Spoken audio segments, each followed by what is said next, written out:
During the last peak of wrestling, the audience were left to wonder if wrestling was a sport or a dance. This, says Mondak, allowed the industry the ability to spread a patriotic or other bias slant on politics of the modern day.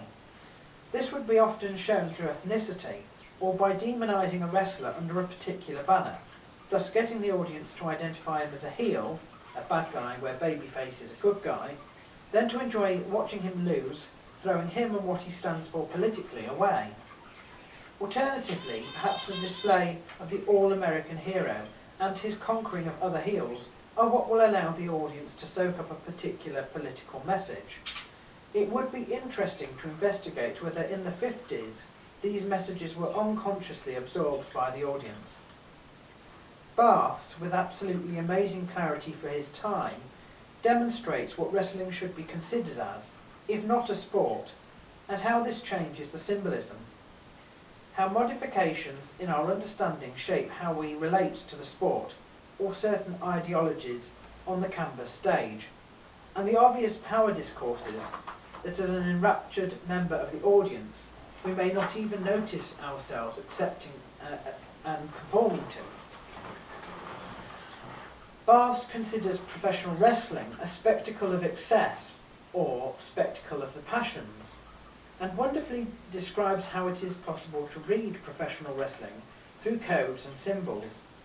He likens it to a diacritic writing, where the gestures of the wrestlers themselves indicate the balance of power at any one time, and also indicate what agenda the wrestler may have. We can understand this because, in his opinion, the whole thing is melodramatic. It is grandiloquence. It is a display of deliberately and well-timed, over-the-top actions that make professional wrestling not only appealing, but also understandable. Johnson identifies this particular display as selling, the ability to make things not only real, but more real than they are, so that it is clear to everyone just what such and such a wrestler is in.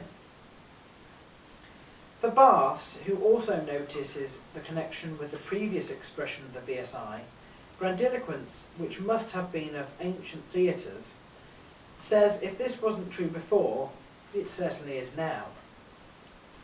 The present high-interest period in wrestling is littered with promos and cuts, theatrics and storylines.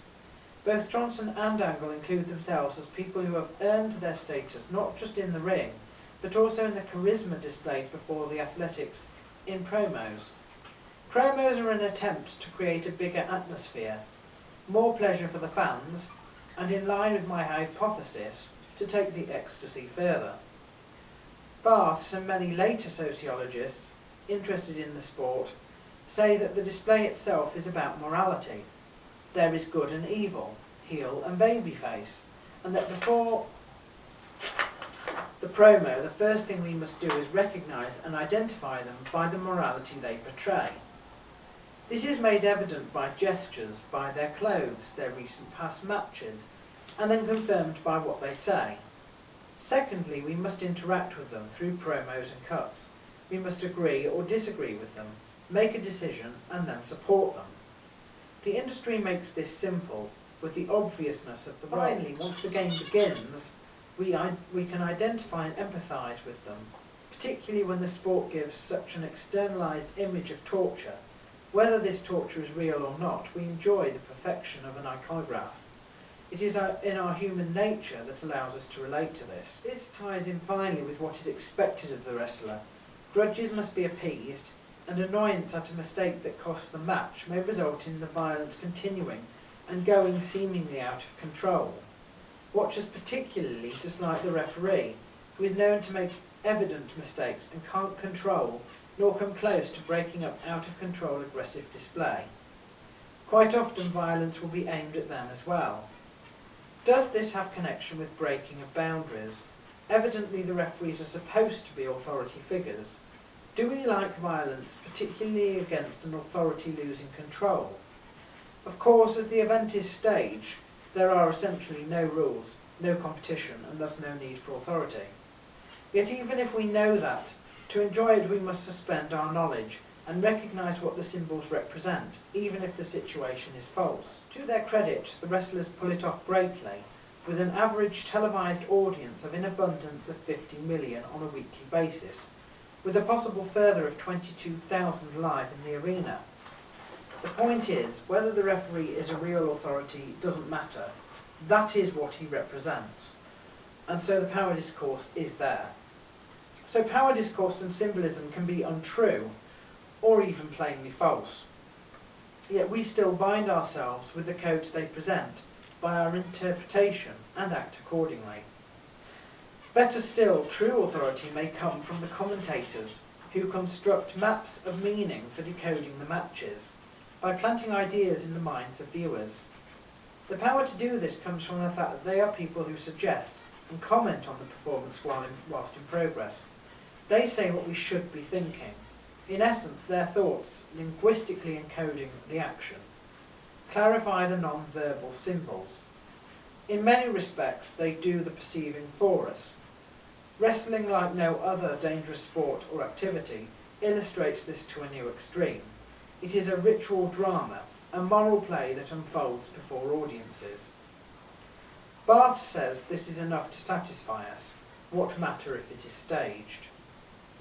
Primarily, even if it were, only the participants would be aware of who will win.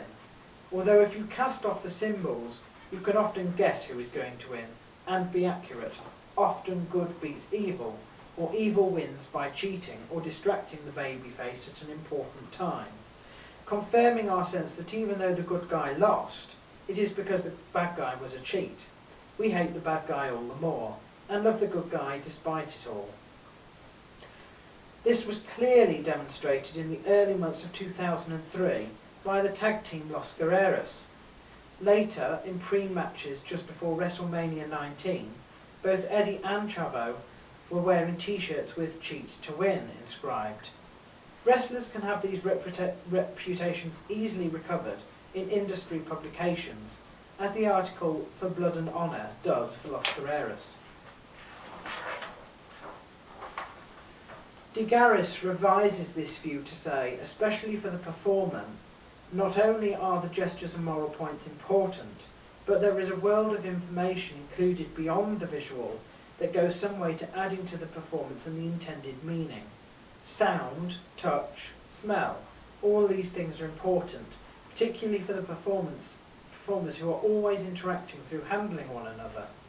In effect, he hints that televised audience would get more if they were there with him in the arena, with him in the ring. It is in essence what makes something live more alive. Many of these things must be unconscious, yet vital to those waving the banners, awaiting a glimpse of their favourite star. TV cannot communicate this. The majority of watchers may not be getting the full impact of satisfaction because the symbols are not apparent, and thus the meaning in some cases is missed. Some of these more obvious points, like touch and physique, for example, demand further attention, and so this section will conclude with how masculinity is portrayed. De Garis also expresses how an audience changes a show.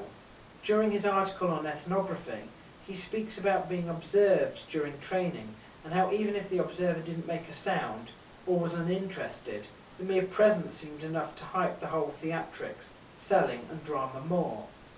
De Garis, a pro wrestler himself, would read wrestling as a polyphony of cooperatively evolved voices.